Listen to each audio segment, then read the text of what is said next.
मेरे पास में मतलब आई ट्रस्टेड मतलब गलत लोगों को ट्रस्ट कर लिया एंड आई वेंट थ्रू काफ़ी ज़्यादा ट्रॉमा। देयर आर टाइम्स जब कोई भी ना कोई जगह का नाम लेता है या कुछ होता है, मैं फिजिकली तो चीज़ें कर रही होती हूँ बट मेंटली फ्रीज हो जाता है। जस्ट मतलब आई नो कि दुनिया चल रही है, I am doing stuff but mentally I know कि मेरे से कुछ हो नहीं रहा, आई कांट थिंक, बस काम कर रही हूँ बट सोचने की शक्ति जैसे कहते हैं ना कि खत्म ही हो जाती है। तो मुझे उस वक्त समझ नहीं आता है क्या करूं या how do I go through it. तो I see your videos and then उस वक्त के लिए ठीक हो जाता है, बट देन फिर से जब कोई जगह का नाम या कोई उस इंसान का नाम या कुछ भी हो जाए तो मतलब मेंटली बिल्कुल फ्रीज हूँ मैं। इसकी रिकरेंस क्या होगी, मतलब हफ्ते में एक बार, महीने में एक बार? हफ्ते में 2-3 बार हो जाता है। समटाइम्स वो 2-3 दिन में उसी चीज में रह जाता, अटक ही जाती हूँ कि अभी निकल ही नहीं पा रही हूँ। I understand. हार्ड। एक तो ये हार्ड वर्ड को आप हटा दीजिए अपनी डिक्शनरी में से, एटलीस्ट जब तक आप मेरे से बात कर रहे हैं तब तक, क्योंकि सब कुछ क्या है, आसान है। आसान है। हाँ ठीक है, इसका मतलब आपने मेरे सेशंस देखे हैं अच्छे से, राइट? हाँ, तो मुश्किल कुछ भी नहीं है, ये मुश्किल हम खुद ही अपने माइंड में बना लेते हैं। ये बहुत छोटी सी प्रॉब्लम है, बस इसको हमको समझना है कि प्रॉब्लम हो क्या रही है और किस लेवल पे हो रही है, और इस प्रॉब्लम को जड़ से खत्म कर देना है ताकि ये दोबारा ना हो। प्रॉब्लम ये नहीं है कि 1-2 बार हुआ, प्रॉब्लम ये है कि बार बार हो रहा है, हफ्ते में 2-3 बार हो रहा है, जैसे आपने बताया। तो अब आपको क्या करना है कि जिस वक्त ये होता है उस वक्त आप इस स्टेट में नहीं हो कि आप कुछ समझ पाओ, कुछ कर पाओ, और उस वक्त कुछ करने की कोशिश भी नहीं करनी चाहिए, क्योंकि जितना आप करने की कोशिश करोगे उतना ही चीजें और कॉम्प्लिकेटेड होती चली जाएंगी। तो इस प्रॉब्लम का जो सोल्यूशन निकलेगा ना, वो तब निकलेगा जब सब कुछ सही होगा। यानी जब आपने कहा हफ्ते में 2-3 बार ऐसा होता है, तो उस वक्त इसका सोल्यूशन मत निकालो। लेकिन हफ्ते में 4-5 दिन ऐसे भी होते हैं जब सब कुछ सही होता है। तो जब सब कुछ सही है तो खुद इनवाइट करो इसको, इन मेमोरीज को, गो देयर कॉन्शियसली, क्योंकि वो जब अपने आप आ जाएगा तो प्रॉब्लम है। फिर you will be afraid of, सिर्फ ये नहीं कि ये याद आ रहा है, फिर आपको ये भी गुस्सा आएगा और ये भी डर लगेगा कि यार फिर हो गया, अब इसकी वजह से ये होने वाला है, अब इसकी वजह से मेरे ब्रीदिंग में चेंजेस आ जाएगा, अब इसकी वजह से मेरी थॉट प्रोसेस एकदम से रुक जाएगी, अब इसकी वजह से ये हो जाएगा, अब मेरे को एंजाइटी होगी, अब ये होगा वो होगा।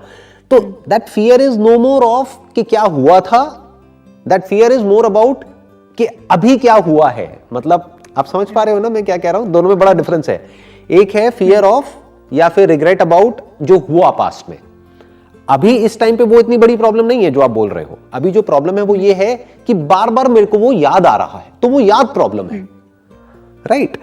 जिस याद की वजह से मैं एक पर्टिकुलर स्टेट में चली जाती हूं, वो स्टेट प्रॉब्लम है।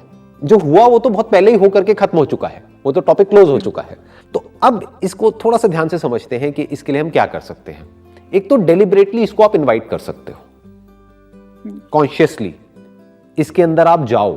यानी कि जब सब कुछ सही है, यू आर फीलिंग गुड, तो उस फीलिंग को एंजॉय करने की बजाय आराम से कहीं जा करके बैठ जाओ, मे बी किसी ओपन स्पेस में, किसी पार्क में या कहीं पर, या अपने घर की छत पे या कहीं पर भी जहां पे खुला एक स्पेस हो, जहां पे आप 2-4 डीप ब्रेथ लेके और बोलो कि let me remember everything step by step, कि क्या हुआ, कैसे हुआ, किसने क्या किया, व्हाटएवर इट इज, जैसी भी वो मेमोरीज है आने दो उसको, फेस इट, क्योंकि उस टाइम आपकी स्ट्रेंथ पूरी है तो आप आराम से फेस कर जाओगे। जिस वक्त वो हो रहा है आपके साथ में, उस वक्त आपकी स्ट्रेंथ 0 हो चुकी है ऑलरेडी, तो अब आप लड़ नहीं सकते।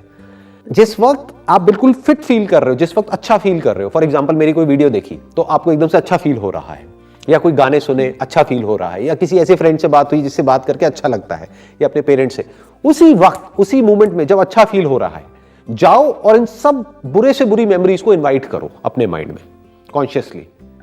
अब बैठ के देखती हूं कौन है क्या है, मतलब किसको देखती हूं, उस पर्सन को नहीं, क्योंकि वो पर्सन तो गया जो भी था, राइट, आपकी लाइफ से गया। अब किसको देखती हूं, उन मेमोरीज को देखती हूं ये मेमोरीज मेरा क्या करती है, देखती हूं ना मेरा क्या बिगाड़ती है मेमोरीज, लेट इट बी, आने दो ना उसको। तो जब आप कॉन्शियसली उसको इन्वाइट करोगे और कॉन्शियसली याद करोगे तो आप देखोगे, क्योंकि उस वक्त आपकी पूरी स्ट्रेंथ है, तो वो आपके ऊपर हावी नहीं हो पाएगी। तो आपके अंदर एक कॉन्फिडेंस आ जाएगा कि अब अगर आ भी जाए वो मेमोरीज तो कोई फर्क नहीं पड़ता है।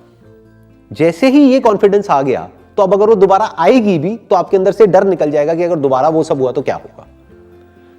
यही चाहिए। अभी एक बहुत इंटरेस्टिंग एक साइंटिफिक स्टडी हुई है, उसके बारे में आप चाहे तो ऑनलाइन जा करके पढ़ सकते हैं। मैं कुछ दिन पहले पढ़ रहा था, वो यूएस में हुई है, यूके में हुई है, I don't remember exactly, but बहुत इंटरेस्टिंग उसमें से कुछ फाइंडिंग्स निकल करके आई है।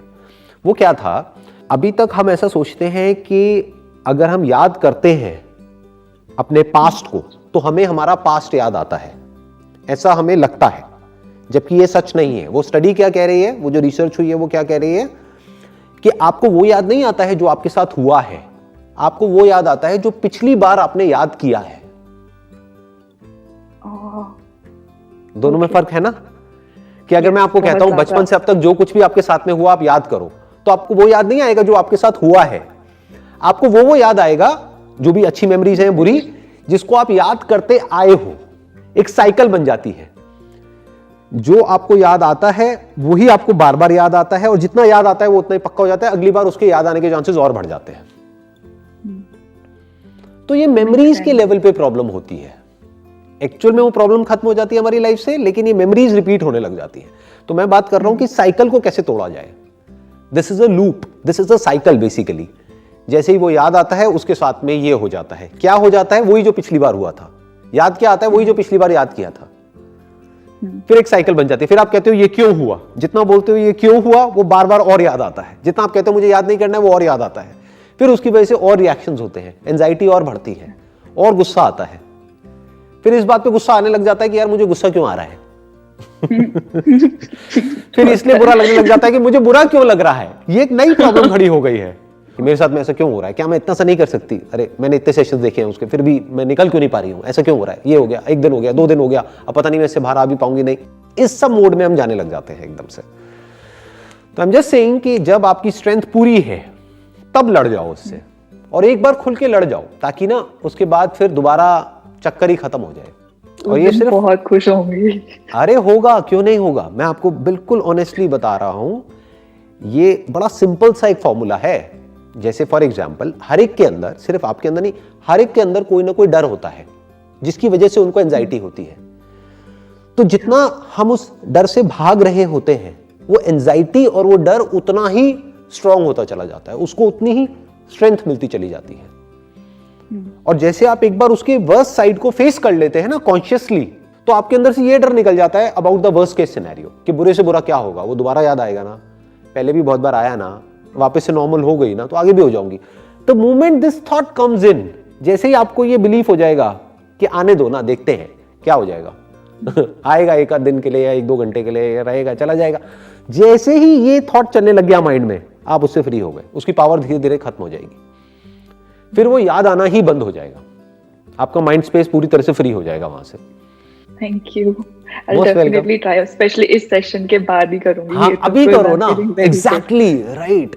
हाँ, इस सेशन के जस्ट बाद में जा करके, बंद कमरे में नहीं, अंधेरे में नहीं, मे बी जहां पर थोड़ी सनलाइट हो, ओपन स्पेस हो, जहां पर आप डीप ब्रीदिंग करके और अपनी पूरी एनर्जी के साथ में इनवाइट करो अपनी वर्स्ट मेमोरीज को। Thank you sir. सर एक और है, जस्ट रिगार्डिंग द पर्सन, और वो जो मेरे उस वक्त फ्रेंड्स भी थे, बिकॉज़ एवरीबॉडी वाज प्लेइंग। अच्छा, जो भी आप शेयर कर रहे हैं ना, व्हाटएवर यू आर सेइंग, आप कोई नाम मत लेना, क्योंकि ये वीडियो YouTube पे अपलोड होने वाला है ना, तो आप इनडायरेक्टली बोलना जो भी आप बोलेंगे। हाँ, बताइए। तो वही लोग वापस आते हैं काम, मतलब पोक करने के लिए, या मुझे कुछ स्पेसिफिकली बोलने के लिए कि तूने ऐसा किया था, तूने वैसा किया था। तो I do shut them down कि नहीं, वो पुरानी बात थी, मेरे से बात मत करो। या फिर वो स्पेसिफिक जो पर्सन है जिसने किया था वो ही वापस आता है किसी कारण या किसी कारण। बंद तो कर देती हूँ, शट इट ऑफ कि हाँ नहीं बात करनी है कुछ भी, but I just want to know कि आते क्यों है, like why do they want to come into my life बार बार कि क्या चाहिए उनको, आप